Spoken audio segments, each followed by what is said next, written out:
Hi, this is Uncle Al from Amazing Collectibles, and if you want to do it right, you do what? If you, oh, No, I got wait, this. wait. If you want to do it right, collect what you like. Okay, well, I got the first part.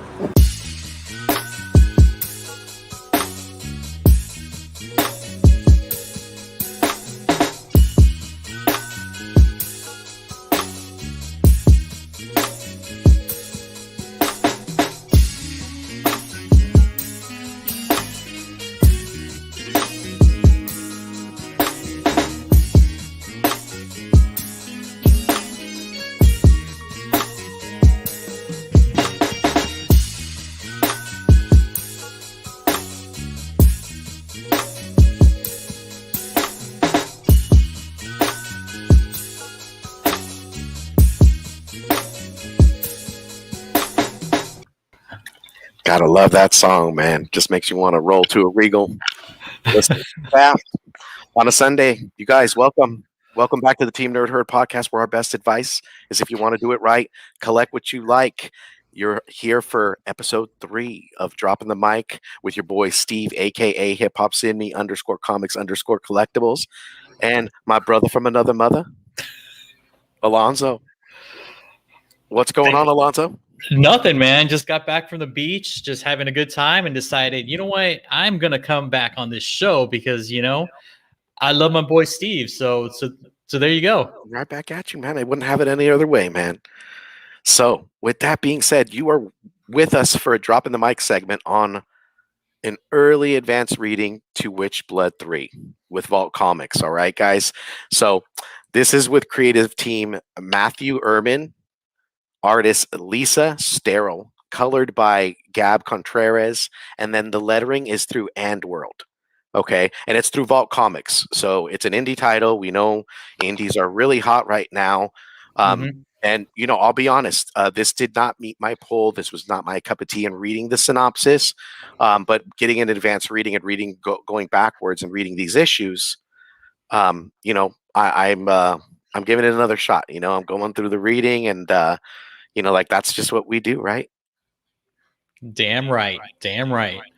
But how can you not how come the synopsis didn't get to you, Steve? I mean, we're talking witches and vampires. Oh, so that didn't do it to you? I like the mixing and of everything. Like when you say like it's a modern West road trip, with witches and vampires, that got me. I was like, okay, cool. This is something I'm gonna give a try. What's going on, Hermano Eric? What's going on, Azores Tigers? What's going on, Bricks, the Iron Geek? I'm seeing people coming in. Brother JD, what's going on? So thank you guys for catching up. We're going to go ahead and give you a brief rundown of what this story is for Witchblood. So Alonzo, let me go ahead and kind of get back into it. So let me give the herd the brief synopsis. Okay, it's a modern day Wild West road trip. All right, there's motorcycles involved, so that's all great. What's going on? Perpetual Comics is in the building. You got witches, covenants. You got vampires that are also rolling in them Harleys and just doing their thing. And there's something that they're after. They're after Witchblood. They're after this thing called Esme. And who knows what that really is? Could it be a person? Could it be a place? And we kind of find that out as we get through issues 1, 2, and 3. There's real good buildup. So I won't say it didn't meet my poll. I'm just being honest with you. In the beginning, it wasn't an issue that grabbed me. But as Alonzo said, hey, Steve, I got an advanced reading. Let's go ahead and give this read. It's a title that you might like. It's about witches. It's about vampires. Who knows? And you know what I said? For our community, and I know people are on the Vault train. I know we have readers that love Witchblood. I want to be able to give it a shot and give you guys my honest opinion. No holds bar. This is what we do. We want to be honest. We want to kind of let you guys know. So, Alonzo, let's go ahead and give a little rundown as far as like the casting characters that we go with, that we kind of step into with issue 1. All right. Oh, let's do it. All right. So we got the protagonist. Her witch. She's a witch. Her name is Yana. She has a crow by the name of, to my knowledge. Okay, it's that's right. Yeah, just like a crow, crowing it, crowing. She has a dope ass bike, and she has that thing named. I mean, if you had a car, what's your car's name? Her bike's name is Ramblin' Rose. You Oh, know, my car's name Akane. my car's name is Fawn because she's fine, when she's rolling. But so it opens up, like the dialogue, the story. She is somewhat of a vagabond. She's a savvy traveler. She goes from place to place. So there's no place that's really considered home to her. She has this crow that's with her. That it's a pet, I would say, or a confidant. We don't know. She has dialogue with the crow. What I should say, right? And like she's trying to kind of go through road trip. Glenn 2K. And then Dave, yeah, BLC. What's going on, man? We got people rolling. Thank you guys. We really appreciate it. So she's what she's doing is she's going to go and visit the head of her coven. She hasn't spoken with her. I mean, this has been some time. She's kind of fallen on kind of like hard times. And even worse. She's going into town. The thing I will kind of add, guys, that I did like is they kind of give you like soundtracks, music to kind of listen to. Geek driven. What's going on, my brother Jeff? That's one thing I really did like because it kind of sets the mood. It's just like a movie, right? You're looking at these panels and you're kind of getting sucked in the story. But there's right in the first page of that, it's a mannequin pussy, and its presence, right? And you can hear the song. You play the song as you're reading it, and she's on a road trip, right? She's going, "What's going on, Mama? Comic Lucy, my girl Lucy, up in the building," and so she's taking this road trip to go out, kind of visit, like the head of the coven. It's been a minute. She has not seen her. She kind of falls into hard times. There's somebody that runs her off the road. There's an accident that kind of happens, so she's kind of stalled. And Yana's, she's sassy. Her character is very smart alecky, very 2-bit. Like jokes and puns are always involved. She has a great sense of humor. She's quirky.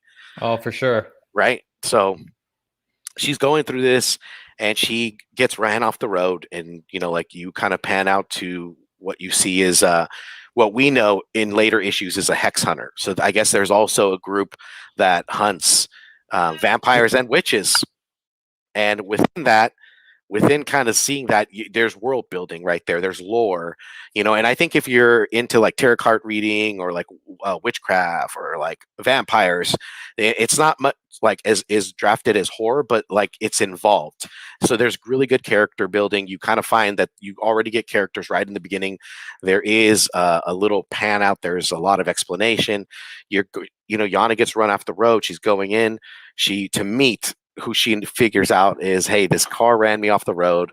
I know what the car is. And she kind of meets her. There is a hex hunter by the name of what her name is, Alta Koya, but they call her Alta for short. She's very mysterious, and she's also a woman. She is a BMF, right, Alonzo? Oh my God, yes. Oh yeah, she's awesome. I love her. Yeah, and there's dialogue in between them. The funny thing about Yana, she's sassy. She goes, "Hey, so you owe me for running me off the road. What the heck's going on here? What was the problem?" And there's dialogue, and there's a fight that it kind of exudes. There's a person that's there earlier it kind of plays a piece of the puzzle later, as we find. What happens is there are these. This character of a group called the Hounds of Love. Okay, and they're ran by the leader Paxton.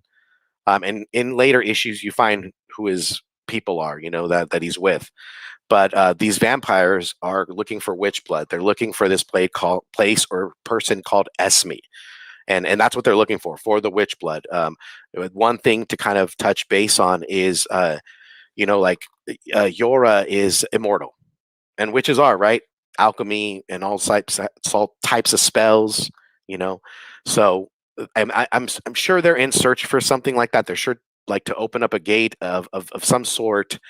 But what happens is, like Yana already kind of gets murked in the beginning of the issue. I mean, she's fighting these vampires. They can sense her, and these vampires are telling her, "Well, guess what, guys?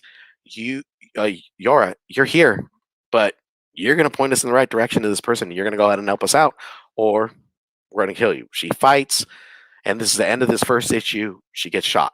She's injured, but she uses her alchemy and magic to get away. So she's very smart. That's some of the things I really like in issue one. Again, at the beginning, it was not my cup of tea. It's still something that I probably wouldn't read. I'm a little more along the horror side of things. But Alonzo, can you add to what you read? Yeah, so I actually enjoyed it. I enjoyed the first issue a lot. I thought it was great because for me, it's like I've not read a comic or even seen like movies that had like vampires versus witches. So I was immediately intrigued by something like this. And it's like a western or a road trip. So Yana's just driving her motorcycle like from town to town to town and having all of these little mini adventures. And the thing is, each issue feels like it's one story. So you don't have, there's of course like a long game and there's little mentions of these little tidbits here and there, but each issue is its own little issue, which is fantastic. So you can pick up issue 1, 2, or 3 and be like, hey, these are kind of self-contained, even though there's an ongoing theme or an ongoing presence for the book. Definitely. So as we move forward, let's kind of get into issue 2. Again, issue 2 gives I've never read a horror comic. You should, Glenn. Glenn, yeah, you should really check them out. They're really great reads, and some of the art in some of these horror comics are amazing.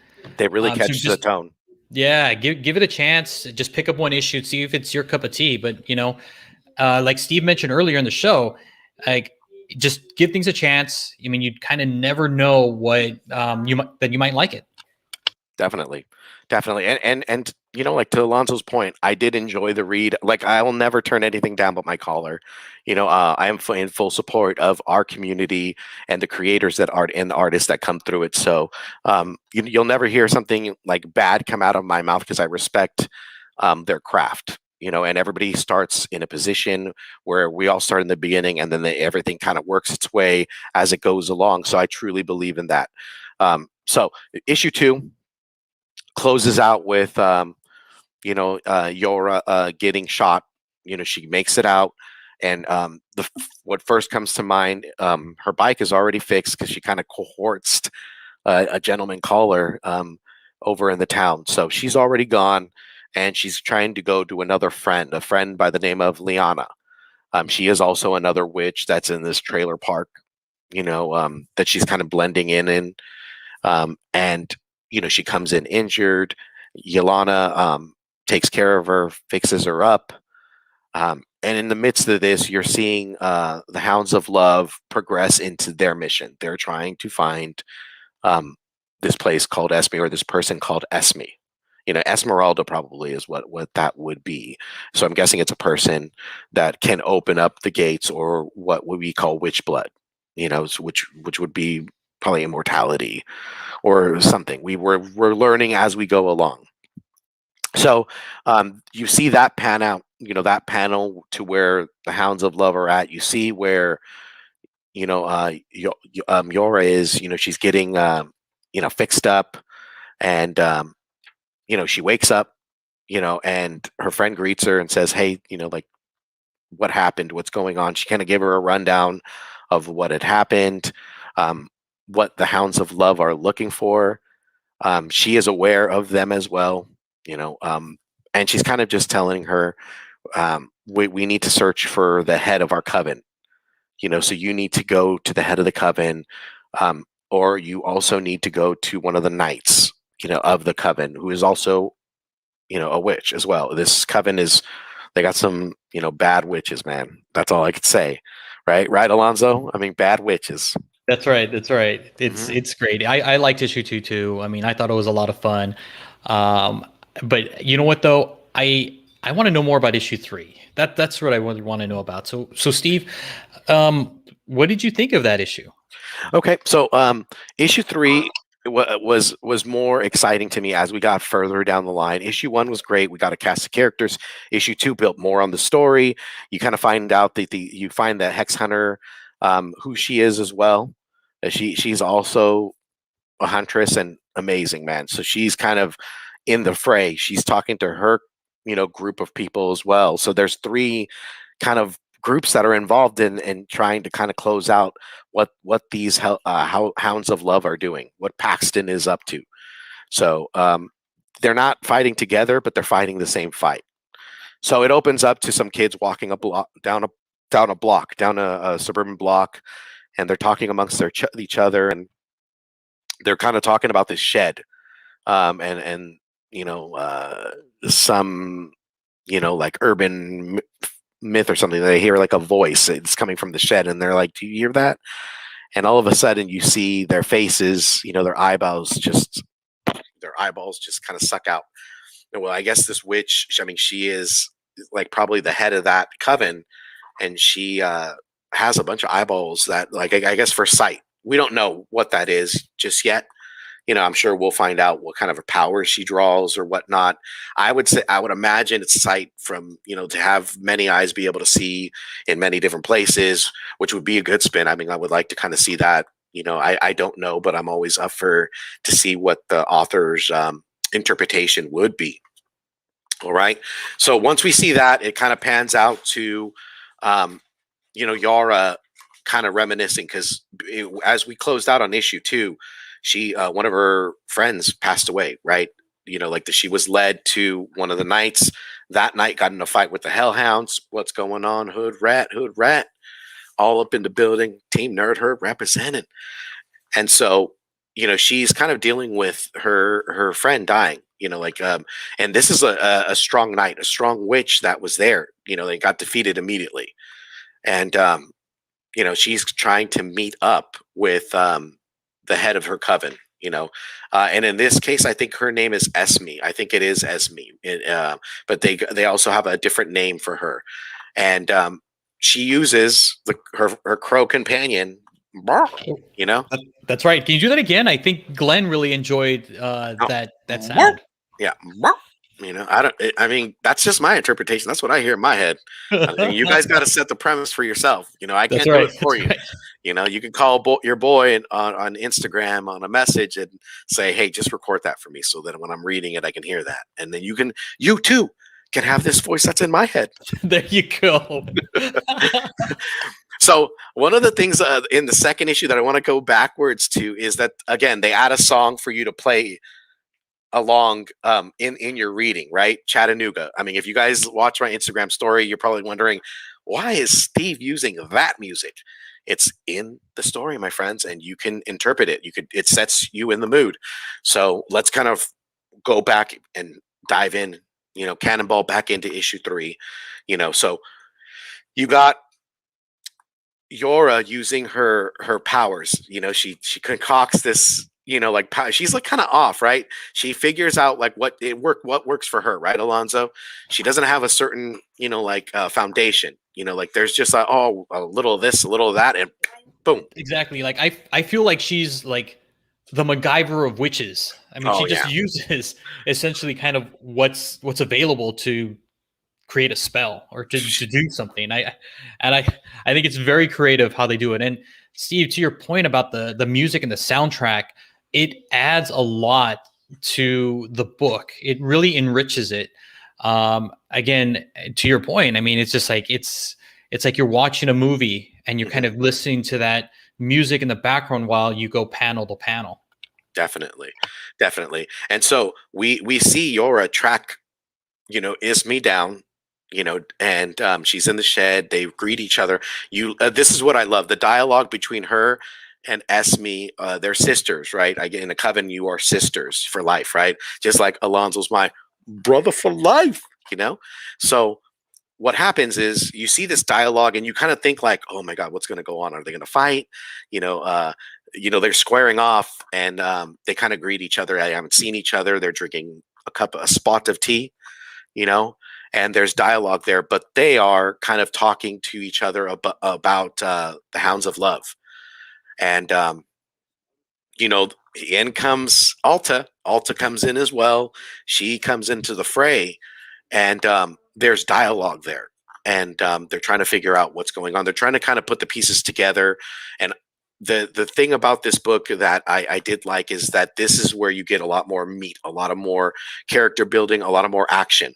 As Ismi's talking, there's an arrow that strikes her right through her heart, and you don't know where it's coming from, but then you kind of see a panel that pans out from far away, and it's the Hounds of Love. They're there. They're hot on the trail, and unfortunately, I won't go into too much. I don't want to spoil it for you guys in this sense. I want you guys to pick it up on Wednesday if you're a fan of Vault. If you are not, I guess we could see in the group chat.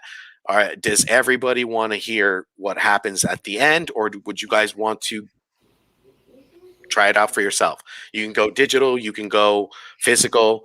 Let's go ahead and see what the chat says, and then we can go ahead and either. Yeah, and while they're kind of talking about it, ooh, look at that. Perpetual's like the Hounds of Love. Yes, the Hounds of Love. Love it. Yeah, man, they are grimy. You know what? I like the group. Right? But just kind of to kind of add to what Steve's saying too, like issue 3 really sets the tone for more like gore. I mean, you have like eyeballs popping out, as Steve mentioned earlier. You have this like kind of disembodied figure. I mean, it's really grotesque, and you finally get some of that. I mean, there's still some horror aspect, but there's a lot of like comedy bits between them. I mean, it's kind of like what's the word that I'm looking for? It's a comedy horror type. It's very light. It's like, oh my god, it's like Bruce Campbell's Ash. So if you watch that series, I mean, it's very, very similar. I think it's a lot of fun. It's a lot of fun, even though it's horror, but it's a lot of fun. Yeah, I mean, to Alonzo's point, you do get gore there. You get shots of. Yeah, you know what I like about this too is. Here I'm saying it wasn't on my poll, but I'm telling you guys what I like about it, and that's what I want to do. I want to give you guys something that you can kind of walk away with, right? Because I will never say I hate a title, right? I love the colors that are being used. I love the interpretation and the drawings. There's a fight scene where you see a panel where one of the hex hunters is jumping back. And you see the vampires, all 4 of them, kind of go into what would be like a ninja dash, like in speed. And you can interpret it like, and they're fighting. Like, it's great. Like, that is what I like. I like the colors. I like the fact that they leave it light with smart alecky puns. I had to slap myself in the head for that. Sorry, guys. Sometimes I think faster than I talk. My bad. But it's raw, right? It's here. It's real. But that is one of the things I did like. I like the colors. I like the storyline and how it was broken down. And third issue, it got me wanting more, right? So I didn't have this on my poll, but I'm going to finish the story, Nobody likes a quitter, guys. So your boy got to finish, Like, you got somebody in the chat that I think Glenn wants you to make that crow noise. Burp. Yeah. That's what I hear. If you guys want to read it and right, Alonzo? No, you're right. It's like...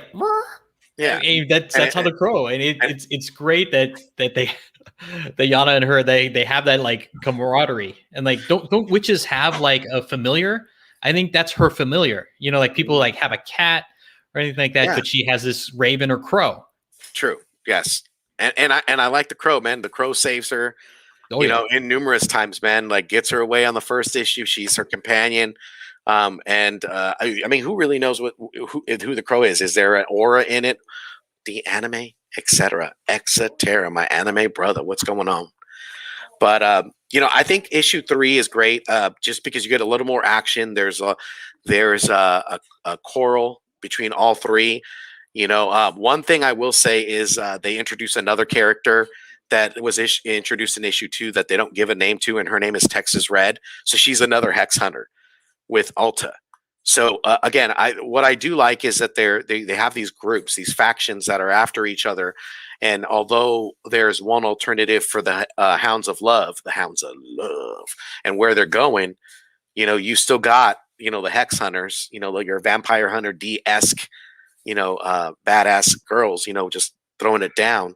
And then you got, Yara in the mix, like she's a smart alecky, funny, adventurous type of vagabond, man. I dig her, So Steve, like, would you recommend this issue to like somebody that's not into horror, or How what would you say to them? I would say it isn't, there's horror properties involved, like but they don't use it in the most cliche way, like, like, oh, witches, like they're gonna, there's something going on a more horrific kind of story. They just kind of, those are the witches that are involved. You have your vampires, and then you have your hex hunters. So it's more lore than anything, and there's a story. And then it's a wild. To me, it's like a Wild West, right? It's a motorbike Wild West. There's a lot of music that's involved. I mean, in your head that you're kind of playing. I'm hoping in the next fourth issue they give you that, because you're seeing a lot of indie titles like Aftershock, with records coming in and they're telling you to play this. Same with Vault. They're giving you a soundtracks to kind of play in your comics, and I think that is great. I think it's really smart. I think it's a breath of fresh air, and I think it's very innovative. It moves the hobby into the next step, right? Like a movie. I mean, back then they used to have silent movies, and then you added in sound. This is even better, right? You're looking at a comic that's giving you a soundtrack to listen to. So I kind of, in going back to what Alonzo was asking, I would say this is probably a lore title that you're going to look into. It's a there involves adventure. It's kind of a mishmash of everything, I would say, and not in a bad way. I think it's actually like untampered waters, as Alonzo said. And again, I would, this wasn't on my pull, and I'm an indie guy, dude. I put every number one on my pull, but when I read this synopsis, I was like, you know what? I have other titles I want to kind of revisit. Maybe I'll pick up the trade. But Alonzo was, here, said, hey, Steve, I got something that you might like. And I read it, and I dug it. I dug it. No, that's great to hear. I'm happy that you gave the book a chance, and that you actually sat down, read it, and said, you know what, this isn't bad. I mean, it's great. I mean, that's what this whole thing is about, right? It's just kind of taking chances on something that you otherwise would have been like, yeah, I'm just going to kind of pass this book along this whole wall of comics. Mm-hmm. So yeah, I'm very grateful. So thank you for giving it a shot. Oh yeah, man. Thank you for always offering, man. I mean, I think with this dropping the mic segment, I know we opened up like on the first episode, and we said, hey, these are going to be like my kind of picks. But I think, like I said, I never turned anything down with my caller. I think it's great to always approach different artists, always have a respect for what they're putting out, and definitely give them a shot. Like you guys saw in that first issue, Brian Hawkins was, came to me and said, hey, I'd like you to read issue 2. Who knows what might come down the line? We might get other, guests that we've had on the show to give us advanced readings. And, I'm definitely willing to bring it to the community. We have different, type of people that like, heroic type of, titles like what you see in Marvel and DC, and in the indie titles that are a lot more diverse and there's more story. So we will always kind of be open to that. And, group chat, if you guys are there and chilling with us still, like I see you guys rocking and rolling with us now, drop us a comment, tell us, give us a title that you would want us to read. And Alonzo and I are always, down for that. Yeah, and for sure. And Perpetual, dude, seriously, he just gave us an idea, or a show that we should do, Deaths of Layla Starr. Oh, that's going to be on the list. Perpetual, that will be on the list. It's actually on it'll be on next Saturdays, next Sundays. Oh my God, I'm losing track of my days, guys. Next Sunday, at 3, I think we'll go on the many deaths of Layla Starr, because it is an interesting read. I have read the first issue, didn't get a chance to read the second, but I'm more than willing to bring it to you guys. I am super happy to have this show and to roll with my boy Alonzo. And you guys never know. You might see my boy JR rolling with me too, because my boy Alonzo got things to do. He's helping the show as much as he can, and as much as he can, right? And we might have special guests. We might swap out guests. Hey, we might have guests from the community to roll with me, and we might take a title and read it ourselves. What do you guys think? We're very, very open to different ideas. We want to make sure that we're bringing titles. Boom is one of my, all-time favorites, Perpetual. So I will say that I'm a fan of Boom. I have a lot of their titles, a lot of Vault titles. I'm an indie guy, right? Right, Alonzo? I know you are too. Yep. Oh, and Deanime says, "Hey, Bunny Mask. That's another one." Pre-ordered anthology horror. This is what we are going to bring to dropping the mic. And with that being said, guys, do we have any other thoughts, Alonso, that you want to close out with? No, I'm just like, hey, you got witches, you got vampires, you got hex hunters, you got a whole lot of stuff crammed into 3 issues, and I would definitely give it a chance. It's a great book, and again, it's got this soundtrack, so make sure you play that music when you read these books, man. You're gonna love it. I loved it. I was a major fan of it. So definitely pull it up, guys. Do yourself the favor, like enhance your comic book reading. If you're not a person that likes to listen to music, I would say try it out. Like just look at the comic, play the music in the background silently so it doesn't overpower it. And you'll find that it enhances, to Alonso's point, your reading. It brings so much to the story. So with that being said, y'all, you guys already know at 7 p.m. PST, 10 p.m. EST, we'll be rolling with the top picks of the week for New Comic Book Day. So stay with us and be rolling with us. Hit those notification bells. Leave a comment down below. Give us a like. Tell us what you liked about the show. Tell us what you didn't like about the show. Tell us what you're reading. I want to know what you guys are reading. I want to know a title that you guys would recommend. But most definitely, guys, thank you guys for the support to the Team Nerd Herd podcast. Much love to the community. Always sub each other. Community, let's grow together. And with that being said, we're going to close it out with, if you want to do it right, read what you like.